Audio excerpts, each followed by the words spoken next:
Enquanto vamos estudando essa mensagem de hoje, por favor, permaneça em oração, uma oração silenciosa, pedindo especialmente a Deus que nos dê tranquilidade de espírito e também prontidão para receber a verdade que Ele deseja nos ensinar. Nós vamos estudar juntos hoje, à luz da Palavra de Deus, 3 momentos da história do povo de Deus em que as mesmas circunstâncias, as mesmas experiências se repetiram. E eu quero que você observe comigo qual foi a mensagem dada em cada caso. Então nós vamos analisar esses 3 momentos da história. Número 1. Aquele período da história do povo de Deus imediatamente antes deles serem levados cativos para a Babilônia. Número 2. Aquele período da história do povo de Deus imediatamente antes da destruição de Jerusalém. Número 3. Aquele período da história do povo de Deus imediatamente antes da volta de Jesus. Aquele período da história que se chama hoje, agora. Ok, então abra comigo a sua Bíblia, se você tiver oportunidade, em Atos capítulo 13. Nesse capítulo nós temos como um breve esboço de uma palestra que o apóstolo Paulo deu lá na Antioquia. Ele começa com a experiência dos filhos de Israel ao serem chamados para fora do Egito, levanta alguns outros pontos da história, vem trazendo o povo para os eventos presentes, aquilo que estavam vivendo naquele momento, a saber, as experiências da primeira vinda de Jesus, o ensino, morte e ressurreição de Cristo.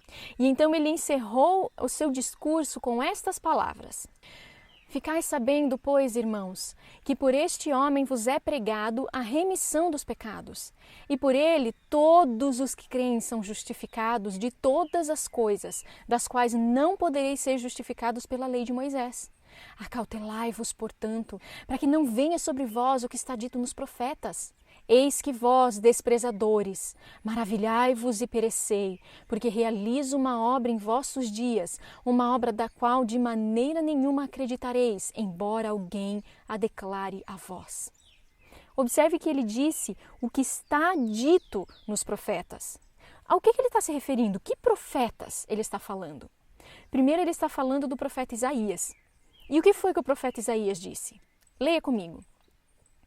Por isso disse o Senhor, visto que este povo se aproxima de mim com a sua boca, e com seus lábios me honra, mas afastou de mim o seu coração, e seu temor para comigo é ensinado pelo preceito dos homens. Portanto, eis que prosseguirei a fazer uma obra maravilhosa e um assombro, porque a sabedoria de seus sábios perecerá, e o entendimento de seus prudentes será ocultado. Agora, quando que foi que essa profecia foi dada? Veja que o povo de Deus estava passando por um momento da história deles. Que momento foi esse, quando o profeta Isaías veio trazendo essa mensagem? Qual era a circunstância? Por que se fez necessário uma advertência como essa? Você verá que a advertência foi dada por volta de 712 a.C., ou seja, um pouco mais de um século antes de o povo ser levado para o cativeiro da Babilônia. O povo havia se afastado da verdadeira adoração a Deus. Embora eles ainda mantivessem com grande tenacidade e zelo todas as formas e cerimônias. Ainda tinham a pompa da estrutura, das cerimônias, mas Deus os repreendeu por meio do profeta e disse que os seus sacrifícios, oblações, as suas orações e serviços eram um fardo para ele e que ele estava cansado de suportá-los e não os aceitaria mais. Por quê?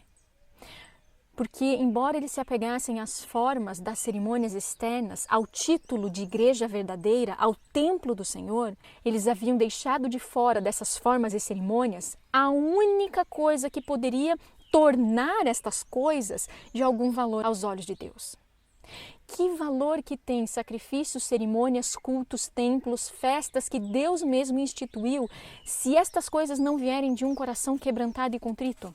Que valor teriam os sacrifícios que entregavam se eles mesmos não tivessem se entregado a Deus verdadeiramente? Sabe, queridos, a religião não mudou. Deus, ele também não mudou. Sempre se tratou da mesma coisa. Deus quer o coração. Ele será rei e governará até mesmo os pensamentos e sentimentos do coração. Sabe, quando o coração está longe de Deus, essas formas externas, apenas os movimentos do corpo, são uma zombaria aos seus olhos. E é por isso que se fez necessária a advertência que nós lemos juntos. E nessa primeira mensagem, através de Isaías, mais de um século antes do cativeiro de Babilônia, Deus ele disse: farei uma obra e será uma obra assombrosa. E a razão disso é porque o coração desse povo se afastou de mim. E, no entanto, o povo progrediu da mesma maneira e não deu ouvidos à advertência e reprovação. E assim nós avançamos quase um século depois. E nós chegamos então à profecia de Abacuque, no capítulo 1. E essa profecia de Abacuque foi cerca de 20 anos antes da queda de Jerusalém por Nabucodonosor e o povo ser transportado para o cativeiro. Agora, o profeta Abacuque assume a mesma linguagem, a mesma linha. Agora eu quero que você note que o que Isaías disse e Abacuque também disse é exatamente o que Paulo cita no capítulo 13 do livro de Atos.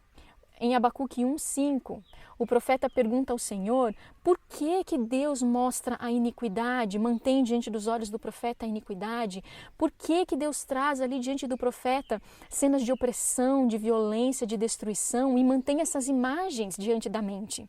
E então o Senhor responde: vede entre os gentios e olhai, e maravilhai-vos e admirai-vos, porque realizarei em vossos dias uma obra que vós não crereis quando for contada. Afinal de contas, que obra é essa que Deus está se referindo?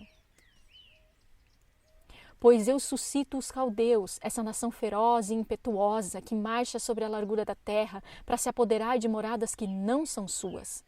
Em Isaías ele disse: a sabedoria dos sábios perecerá. Em Abacuque ele disse: levantarei os caldeus, nação feroz e impetuosa, que virá contra vocês e os derrubará. Marcharão para tomar posse de suas moradas ou de terras que não são deles. E isso aconteceu. Apenas 20 anos depois de ter sido dito isso, Jerusalém foi levada cativa e parte dos vasos da casa de Deus foram levados para a Babilônia. Alguns dos príncipes também foram levados. Daniel e seus companheiros estavam entre eles. Então, Nabucodonosor assumiu o controle em Jerusalém.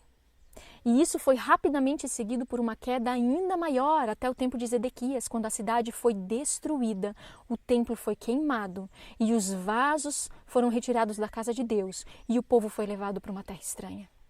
E por que isso aconteceu? Por um simples motivo. Eles haviam perdido de vista a verdadeira religião. Haviam perdido de vista a mensagem que Deus lhes havia dado. Sabe aquela mensagem que opera no coração? Aquela mensagem de vida que opera na fonte da alma, opera na mente. E eles passaram a considerar e a se apegar a Jerusalém, à cidade, ao templo, aos serviços externos como religião. Então eles multiplicaram as suas formas e cerimônias, e ao mesmo tempo em que se orgulhavam de que estavam zelando por essas formas, a vida, o poder, a religião, a presença de Deus, tudo isso havia desaparecido deles. E para que eles parassem de olhar para tudo aquilo que era visível, onde não há poder nenhum para salvar, e então para que eles começassem a olhar para a vida interior, o poder interior que estava faltando, Deus, em sua infinita misericórdia, permitiu que acontecesse uma sequência de circunstâncias que serviram para solapar a cidade, acabar com o templo, tirar tudo isso e pôr fim a todo o serviço externo e permitir aos inimigos do povo de Deus levar até mesmo os próprios vasos consagrados ao serviço do templo de Deus. E as próprias pessoas foram levadas como escravas, já que haviam perdido a liberdade do Evangelho, já haviam perdido o Evangelho da salvação. Em outras palavras, já que eles estavam há muito tempo cativos do pecado. E qual era a mensagem que os salvaria? A mesma mensagem que Paulo pregou em seus dias, e a mesma mensagem que deve ser pregada ainda hoje. Mas vejamos a próxima etapa no tempo. Vá em Atos, no capítulo 13, e observe as circunstâncias. Depois que Jerusalém foi destruída, o templo queimado, os vasos do templo levados embora, o povo feito cativo de Babilônia, já que eram escravos dos próprios pecados, aí lhes foi permitido então enxergar a situação e se voltar para Deus por libertação, com arrependimento e confissão. E a oração que lemos em Daniel 9 é justamente a confissão do povo que estava cativo. E Deus lhes enviou uma mensagem de libertação. E eles foram libertos. Você percebe o ensinamento? A lição que Deus quis ensinar para eles e para nós também hoje? Aí então a cidade foi reconstruída, o templo foi restaurado, o serviço religioso continuou e o ciclo da história começou a mudar novamente. E agora nós chegamos ao tempo do primeiro advento de Jesus. E quais são as circunstâncias? As mesmas novamente. Formas e cerimônias, o templo lindamente adornado e decorado, estruturas. O serviço muito elaborado, cultos e cerimônias, mas o coração das pessoas estava como sepulcros caiados. E quando Cristo veio ensinar a verdade ao povo, ele varreu as tradições deles, as invenções humanas, sabe? O que eles haviam ensinado ao povo de Deus. Ele não deu importância nenhuma para estas coisas. E por causa disso, eles olharam para Jesus com horror, como se fosse, sabe, um horror santo. Eles estavam protegendo a igreja de Deus, eles estavam protegendo a religião e pensaram que Jesus estivesse contra a igreja, contra toda a religião. E ele não estava contra religião alguma, eles é que haviam perdido de vista a verdadeira religião de seus corações e de suas vidas. E eles estavam confiando em formas e cerimônias, dizendo, este é o templo do Senhor, nós somos o povo de Deus. Não foi o próprio Deus quem trabalhou em favor da reconstrução do templo? Teve até profecia a respeito disso. E, no entanto, no próprio pátio do templo, eles praticavam o roubo, o engano e a fraude. Eles tiravam proveito próprio e isso era feito dentro do recinto do templo que eles estavam ali dizendo proteger. Eles queriam proteger a igreja verdadeira, queriam proteger o templo do Senhor, as estruturas, os cargos de liderança, a religião, mas por seu próprio procedimento destruíram completamente a relevância de tudo aquilo que estavam intentando zelar e cuidar. E Cristo veio para ensinar a verdade, veio para varrer estas coisas que não tinham ou não têm importância alguma se não vier de um coração quebrantado e contrito. Ele veio para trazer aos homens de volta a uma única e simples coisa, a fé em um Salvador pessoal que salva do pecado. E ele veio ensinar que nenhuma forma, nenhuma cerimônia, nenhuma profecia exterior, nenhum tipo de ritual, nenhum edifício, nada poderia tomar o lugar da fé pessoal e individual na perdoadora graça de Jesus Cristo. E lembre-se que perdão não é somente declarar você perdoado como algo exterior, não.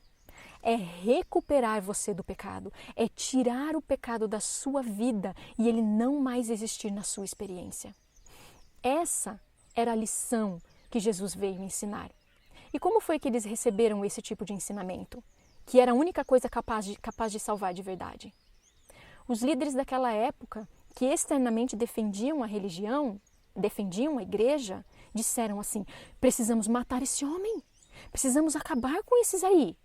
Se nós deixarmos eles prosseguirem, se deixarmos Jesus prosseguir com a sua obra, os romanos virão, tomarão a nossa influência, a nossa nação, ele vai acabar com a nossa igreja, ele está acabando com a nossa igreja, com a nossa posição.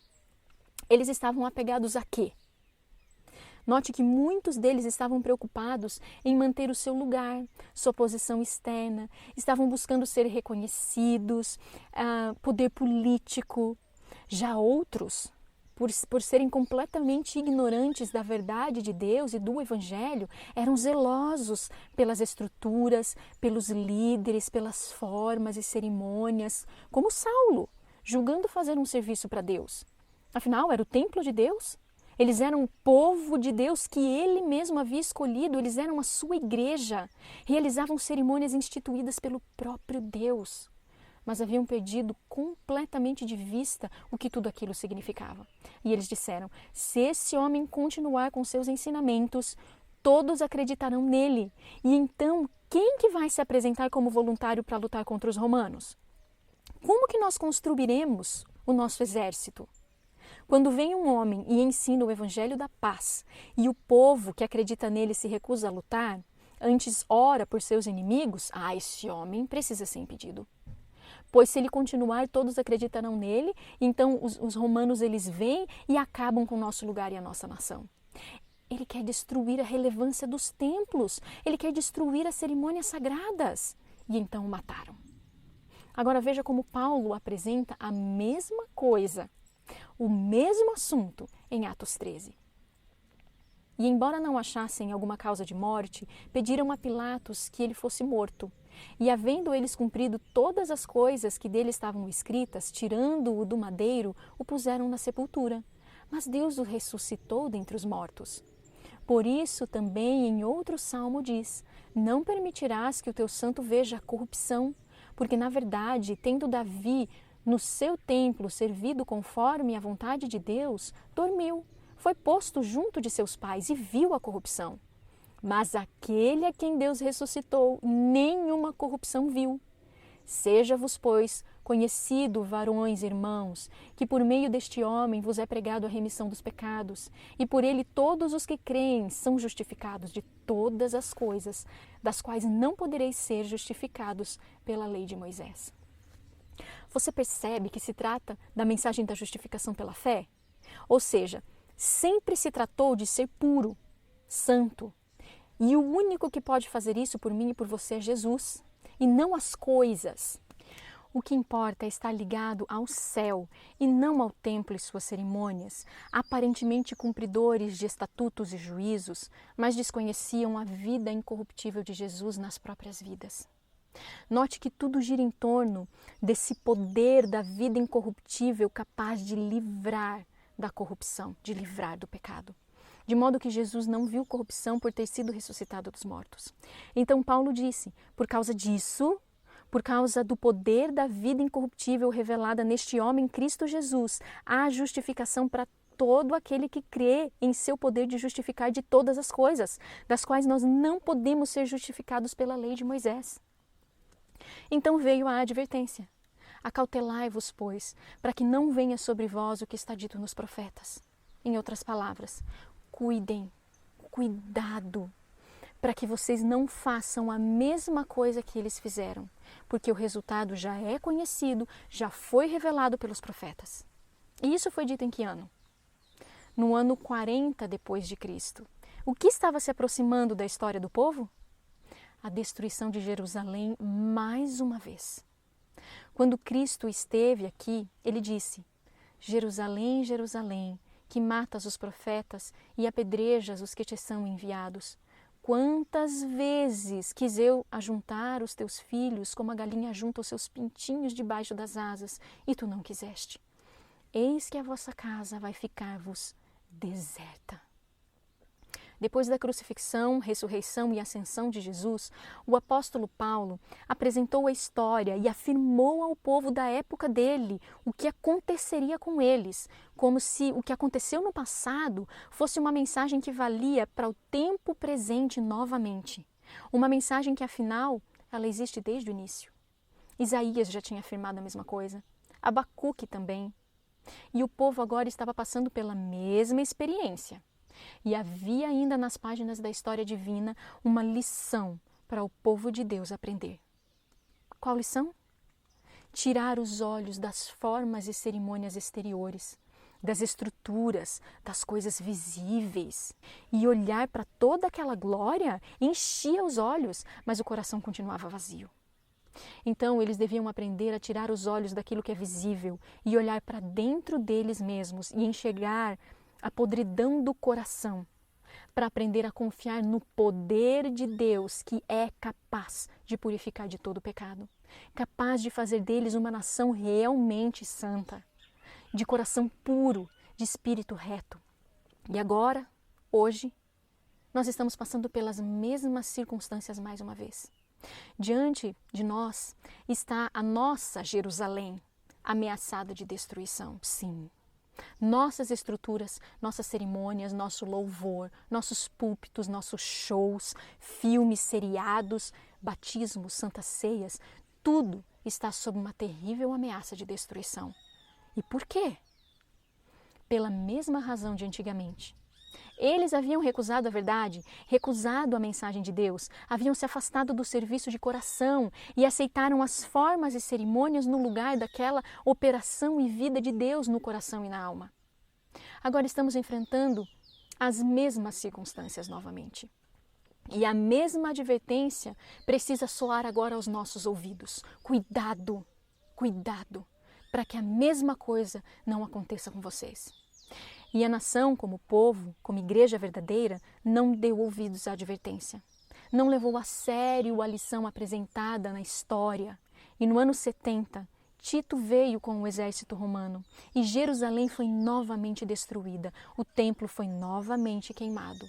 Tudo que era exterior e visível foi tirado daquele povo e a nação foi dispersa por todos os lugares. Sabe que a história ela tem se repetido como que em ciclos. E hoje nós estamos lidando com uma Jerusalém da mesma forma e lidando com uma Babilônia da mesma forma.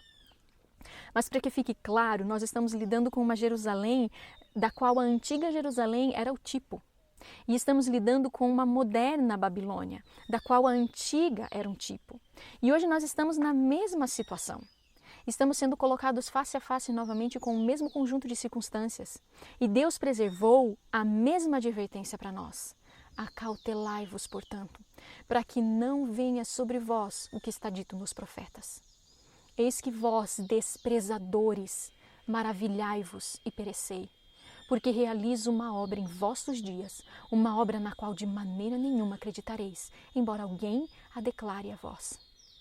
Veja, a edificação de Jerusalém, a construção do templo, servem simplesmente para o ajuntamento do povo. Veja Salmo 147. O Senhor edifica Jerusalém. Para que ele edifica Jerusalém? Porque ele reúne os dispersos de Israel. E leia Atos 15, quando Tiago ele tomou a palavra, quando eles estavam ali decidindo uma questão quanto à causa de Deus entre os gentios. Naquela primeira conferência em Jerusalém, ele disse assim: depois disso voltarei e reedificarei o tabernáculo de Davi que está caído, levantá-lo-ei das suas ruínas e tornarei a edificá-lo. Por quê? Por que edificar o tabernáculo? Para que essas estruturas? Veja, para que o restante dos homens busque ao Senhor e todos os gentios sobre os quais o meu nome é invocado, diz o Senhor que faz todas estas coisas. Veja, a estrutura, a igreja, serve para facilitar o ajuntamento, a reunião de todo aquele que busca ao Senhor. A edificação da antiga Jerusalém, a reconstrução do templo foram simplesmente para ajuntar, reunir o povo que desejasse adorar a Deus, ao Deus verdadeiro. E é como se fosse uma parábola na história, para nos ensinar a verdade a respeito destas coisas. O que edificou Jerusalém da primeira vez? O que foi que os libertou de Babilônia e os conduziu a cumprir a instrução de Deus e reconstruir a cidade? Foi a mensagem que o profeta Abacuque deu. Uma ocasião, quando meditava sobre o futuro, o profeta Abacuque ele disse, na esperança de que Deus explicasse tudo o que ele tinha visto, ele disse assim: sobre a minha guarda estarei, e sobre a fortaleza me apresentarei e vigiarei, para ver o que fala comigo. Ou seja, eu vou esperar vigilante, para quando Deus falar comigo, eu esteja então atento para ouvir. E graciosamente o Senhor respondeu. Ele disse assim: escreve a visão. Torna-a bem legível sobre tábuas, para que a possa ler o que passa correndo, porque a visão é ainda para o tempo determinado e até ao fim falará e não mentirá. Se tardar, espera-o, porque certamente virá e não tardará. Eis que a sua alma se incha, não é reta nele, mas o justo pela sua fé viverá. E essa era a mensagem que devia ser tornada tão clara, gravada em tábuas, para que a lição objetiva se destacasse diante do povo. Qual lição? Fora dada uma mensagem de esperança e de um futuro triunfo, mas também de um juízo presente. O Senhor ele especifica claramente os resultados da continuada apostasia e chama a atenção daqueles que são filhos verdadeiros para a gloriosa perspectiva de além. A única coisa que realmente importa é possuir aquela vida, a vida de Jesus em você. Não lugar, não cerimônia, não credo, mas vida. E essa vida vem através de uma fé pessoal no doador da vida. E vem por permanecer naquele que é a própria vida, obedecendo a toda a luz. E essa foi a mensagem que os chamou de Babilônia e os trouxe para sua própria terra, para que edificassem a cidade, para que fossem aquele povo santo que anda na luz. E mais adiante na história, após séculos de decadência, escuridão e perda dessa mensagem novamente, um período que nós chamamos da Idade das Trevas, nós vemos que uma luz começou a brilhar no século XVI. Uma luz que conduziria o povo para fora da escuridão. E qual foi a nota tônica desse movimento protestante? Não foi justamente o justo viverá pela fé? Essa foi a inspiração e a força do movimento. Se tivessem se apegado à luz que é progressiva, a reforma que havia apenas começado avançaria como uma maré e a terra toda teria sido iluminada com a glória de Deus. Mas eles retrocederam. E por que eles retrocederam? Pela mesma razão de antigamente.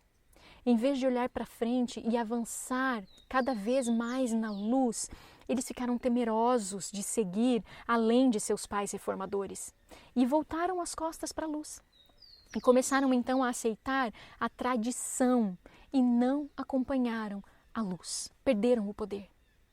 E agora, em um cumprimento profético, Deus levanta um movimento. O movimento adventista e mais adiante a igreja adventista. Qual deveria ser o nosso princípio?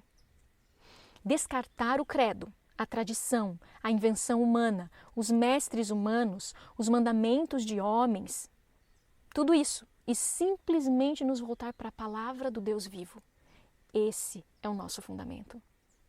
Quando nós escorregamos desse fundamento, não temos nada mais em que nos apoiar. E não importa de quem seja a tradição, não importa que homem seja, nada disso. No momento em que escorregamos da plataforma, e devemos estar firmados, ambos os pés firmemente fixados na simples palavra de Deus, quando escorregamos disso, não sobra nada. Ou nós temos a Jesus em nós, vivendo Ele e não mais eu, andando em toda a luz, ou não nos resta mais nada.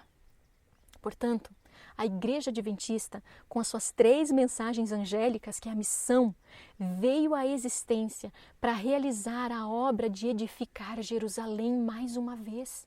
Fazer a mesma coisa novamente. Reunir os dispersos de Israel.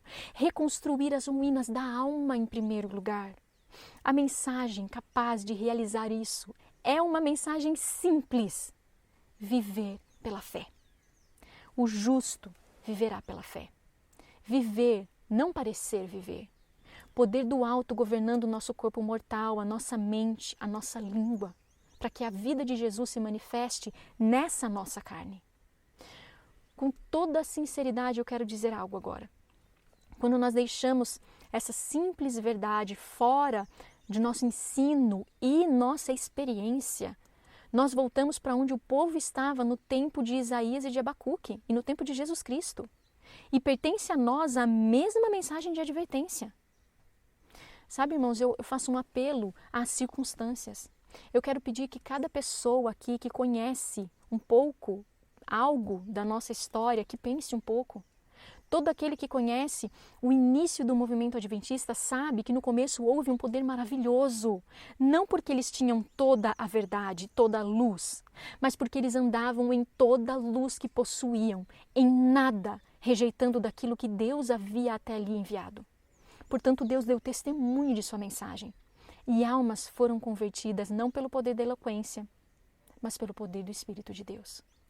Nós lemos relatos de que um simples hino cantado no Espírito levava um público inteiro às lágrimas, porque o Espírito de Deus estava presente.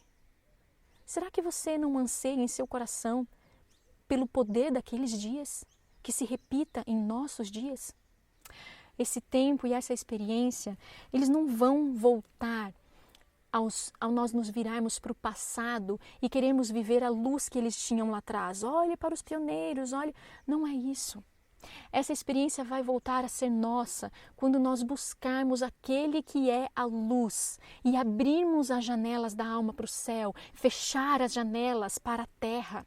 Cessar de ouvir o homem, parar de apontar para as estruturas e coisas externas ou colocando mandamentos de homens no lugar dos mandamentos de Deus. Não, nós vamos voltar a ter a presença de Deus entre nós ao andarmos em toda a luz. A mensagem que temos dado, que Jesus salva, precisamos levar para o templo da nossa alma em primeiro lugar. Precisa servir para mim primeiro, para você. Nós precisamos adquirir experiência. Você precisa dizer: Jesus me salva dos vícios, Ele me salvou do mau humor, Ele me salvou da incapacidade de perdoar, me salvou da impaciência, me salvou da irritabilidade, me salvou de ficar com o eu ferido, da intemperança, de ser mandão e controlador, me salvou de ser opressivo, me salvou de falar palavras feias, de pensar o mal do outro, me salvou de gostar do pecado. Realmente me salvou do pecado. Eu apelo a você, meu querido irmão e minha irmã. Depois do início, do nosso início como igreja, uma nova luz irrompeu. Eu digo nova, porque mais uma vez a perdemos de vista, ao ponto de hoje nós exclamarmos com tranquilidade que não é possível viver sem cair em tentação, não é possível ser santo e imaculado aos olhos de Deus, irrepreensível aos seus olhos, não é possível guardar a lei de Deus, não é possível ter a mente de Jesus Cristo em nós. Mas Deus tem reacendido essa luz sobre o que significa verdadeiramente guardar os mandamentos de Deus e viver como Jesus viveu. Mas há sim muitas pessoas entre nós que conseguem enxergar esse mesmo padrão de comportamento que foi visto no povo de Deus dos tempos passados. Justamente quando Deus envia uma advertência e a cura. A advertência é: observem a história. A destruição está impendente sobre vocês. Vocês estão me adorando com os lábios, mas o coração está longe de mim. A cura.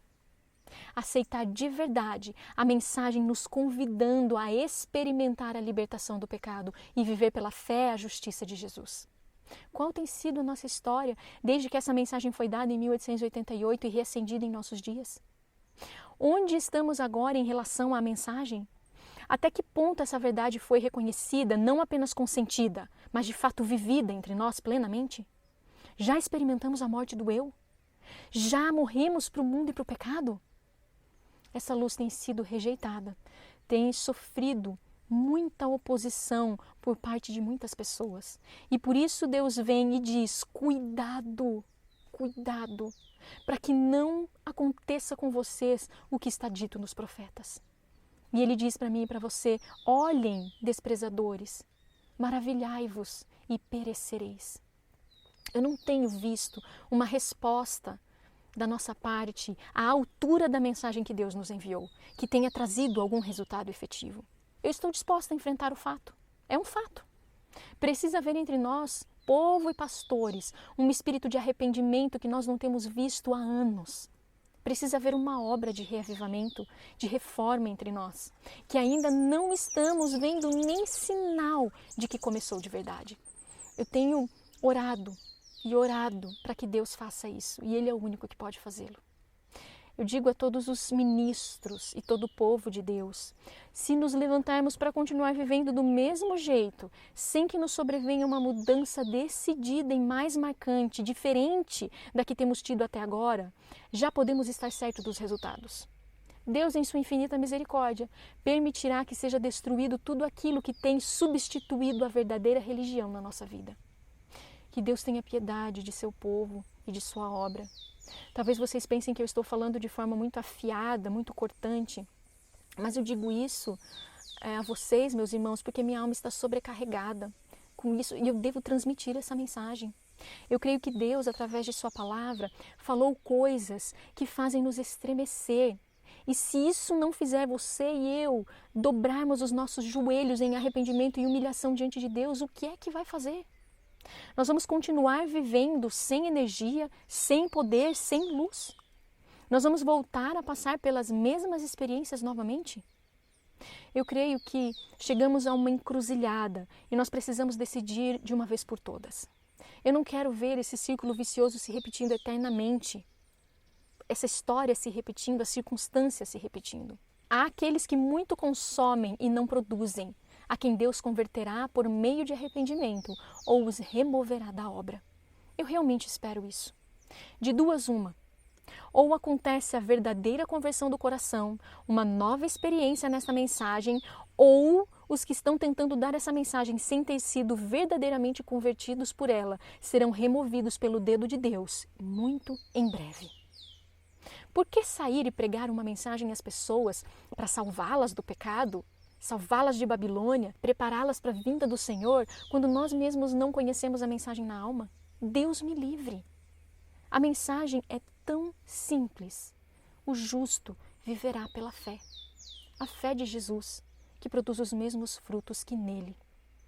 Portanto, seja-vos conhecido, homens e irmãos, que por meio deste homem vos é pregado o perdão de pecados, e por ele todos os que creem são justificados de todas as coisas, das quais não podereis ser justificados por nenhuma outra coisa. Essa é a mensagem agora. Essa é a mensagem que veio ao nosso povo anos atrás e tem sido adiada, não compreendida ou retida como se não pertencesse a Deus. Cuidado, é perigoso, mas é de Deus. E aqueles que têm fechado os olhos para isso, eu temo que nunca consigam enxergar com clareza. Eu temo que haja aqueles que realmente perderam o poder de discernimento, de modo que eles não mais serão capazes de reconhecer a mensagem de Deus e discernir a verdade. Será que é possível nós sermos tirados da nossa atual condição, confusa, sombria e desanimadora, por qualquer liderança ou ensino humanos? Eu respondo, não, não é possível. Deus precisa trabalhar. Ele colocará o seu poder sobre todo aquele que estiver disposto a receber, que estiver disposto a apresentar e dar a mensagem com clareza e poder e apontar o caminho para fora da confusão e das trevas. Não será pela forma externa de organização. Muitas vezes nossos líderes têm estado ocupados formulando planos e mais planos para a organização. Mas eu percebo que nós temos perdido o poder de Deus. Não pensem que será por mudança de planos, por mudança de administração, por uma nova forma de fazer as coisas. Nós estaríamos começando no lugar errado. A mudança necessária é uma mudança completa de coração, é nascer de novo mesmo. Quando uma mudança completa de coração ocorrer nos nossos pastores e então no nosso povo, o poder que vem com a completa submissão a Jesus irá varrer, sabe essas coisas estranhas que estamos vendo no nosso arraial? Pois é, não acontece por formas externas ou por meio de planos de operação. Primeiro precisa haver verdadeira conversão. Depois nós poderemos planejar as demais mudanças necessárias. Qual é o chamado de Deus para você e para mim? Não pense que eu estou criticando alguém. Não, eu apelo a você, dizendo-lhe palavras de verdade e sobriedade. Apelo a todos os que entenderam o que significa a mensagem da justificação pela fé, que têm alguma compreensão da nossa situação presente. E agora? O que devemos fazer? Eu só posso dizer que todo homem e mulher enfrente essa realidade por si mesmo e que Deus conceda o seu espírito e nos ajude. Minha alma está angustiada com tudo isso e tem estado angustiada. Mas eu quero dizer que a verdade de Deus triunfará e avançará com poder. Eu quero ver a mensagem avançar com simplicidade e clareza. Eu quero ver o povo se erguendo e brilhando com a justiça de Jesus. Quero ver pastores consagrados tomando a frente como líderes do povo, sem temor, sem medo algum. E Deus pode restaurar e ajudar. Mas esse silêncio, esse espírito de complacência, de concordar com o que Deus diz, mas seguir em frente do mesmo jeito, nunca completará a obra para este tempo. Não vai dar certo. Se Deus não nos ajudar, quem o fará? Meus irmãos, pastores, não deveriam estar mostrando o caminho? Não deveriam liderar o povo no caminho da salvação? E se os nossos líderes não nos conduzem como deveriam, de outra parte se levantará para os judeus socorro e livramento. Eu, de bom ânimo, permaneço orando pela conversão de Israel. Foi-me perguntado o que eu espero realizar com esses vídeos. Eu não quero vencer qualquer argumento, não é isso. Eu entendi que todos temos uma missão, pregar a verdade e falar contra o erro. A Bíblia é, em grande parte, um registro do protesto das testemunhas de Deus contra os pecados prevalentes da igreja e de suas falhas. Praticamente todos os protestantes selaram seu testemunho com sangue e ainda assim a igreja da época prosseguiu até forçar a intervenção direta de Deus. Tudo o que Paulo esperava era que pudesse salvar alguns.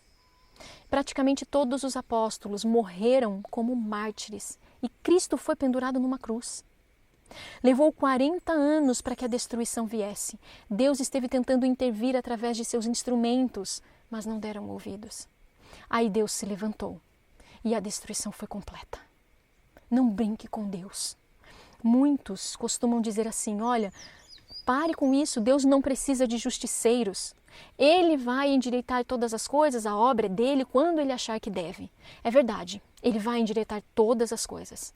Mas é verdade também que ele tem buscado endireitar todas as coisas, despertando a nossa consciência através de seus instrumentos humanos. Porque quando ele se levanta em suas ações diretas, destinos são selados pela justa retribuição, cada um segundo as suas obras. A história se repete. Vemos, parece que sempre a mesma tendência de se afastar da palavra de Deus, a mesma lentidão para ouvir a sua mensagem, a mesma dificuldade de entender o que significa dizer: sou povo do Senhor. A mesma teimosia de coração, levantando-se contra Deus, trazendo continuamente as mesmas experiências na história do grande conflito entre Cristo e Satanás.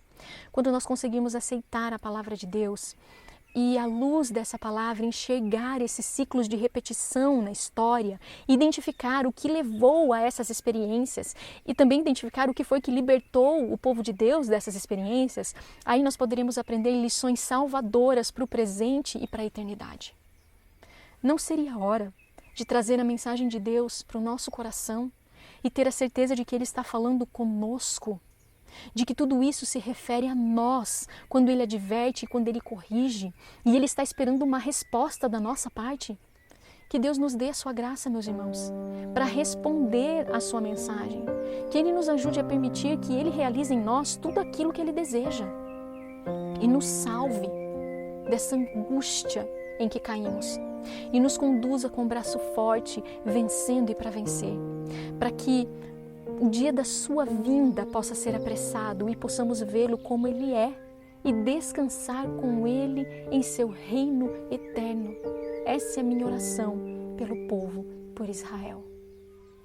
Quando em cativeiro te levaram de Sião e os teus sacerdotes prantearam de aflição, foi como morrer de vergonha e dor.